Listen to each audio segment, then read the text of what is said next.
Ce mardi, le 30 mai 2023, la Croix-Rouge du Burundi, en collaboration avec la Croix-Rouge de France, a lancé un projet dénommé Amagara Yachu, qui va contribuer à l'amélioration de la qualité de l'offre de soins de santé primaire et de la surveillance épidémiologique au Burundi. Nina, président de la Croix-Rouge du Burundi, dit que la Croix-Rouge du Burundi est fière de travailler pour le bénéfice des plus vulnérables au Burundi. La Croix-Rouge du Burundi et la Croix-Rouge française sont fiers d'assurer ensemble l'aide dans la mise en œuvre de ce projet ambitieux et pertinent. Nous sommes heureux de travailler pour le bénéfice des plus vulnérables au Burundi via un renforcement du système national de santé et dans la droite ligne des objectifs du gouvernement dans le domaine sanitaire. Selon Germain Blin, ce projet a été conçu avec le ministère de la Santé publique et promet toujours à travailler avec les différents ministères burundais. Ce projet, je crois qu'il est très emblématique de la façon dont la France conçoit sa coopération avec le Burundi. Vous le savez, monsieur le secrétaire permanent, ce projet il a été défini avec vous à travers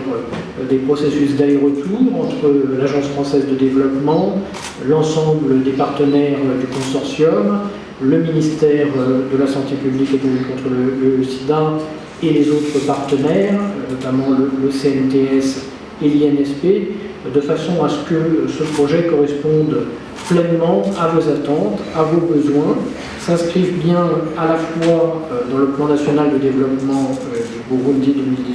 2018-2027, qui positionne la santé comme une des priorités du pays, notamment pour améliorer l'accès aux services sociaux de base, dont la santé, et s'inscrivent aussi bien entendu, dans les différentes stratégies nationales santé qui ont été définies par le ministère de la Santé. Donc voilà, vraiment, c'est l'élément important pour nous, c'est de venir travailler en appui aux décisions et aux directives et à la stratégie mise en œuvre et décidée par les autorités burundaises, de façon à ce que nos projets, celui-ci en particulier, répondent aux attentes des autorités et permettent d'améliorer l'accès à la santé, dans ce cas, de la population burundaise. Je finirai en disant que ce projet Amagara Yachu, il s'inscrit aussi dans le renforcement plus général de la coopération entre la France et le Burundi. Cette coopération bilatérale, elle est notamment très forte dans le domaine de l'éducation, avec un projet très important qui est le projet Twigé NESA, qui est en cours de mise en œuvre par l'Agence française de développement. D'autres projets suivront dans le domaine de l'éducation, en partenariat avec nos amis de la délégation de l'Union européenne. Et donc maintenant, nous continuons à déployer notre activité dans d'autres domaines. C'est la santé avec le lancement aujourd'hui du programme Amagara Yachu. Et puis évidemment, nous continuons à travailler avec les différents ministères burundais pour continuer à développer notre coopération avec des pistes de réflexion, notamment dans la formation professionnelle et dans l'accès à l'énergie. Donc c'est un nouveau pas dans le renforcement de notre partenariat et de notre coopération bilatérale. Olivier Nijimbere, le secrétaire permanent du ministère de la Santé publique, précise que ce projet va renforcer le système de la santé au Burundi dans la détection des épidémies. Le projet va donc renforcer notre système de santé, spécifiquement dans le domaine de la détection des épidémies et de la riposte à ces épidémies. C'est un projet qui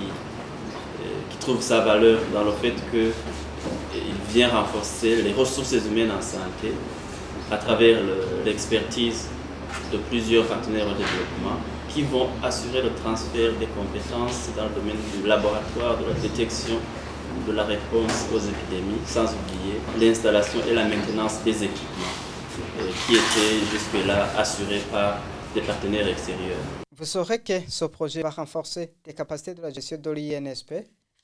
va aussi renforcer l'organisation des activités de diagnostic national de l'INSP.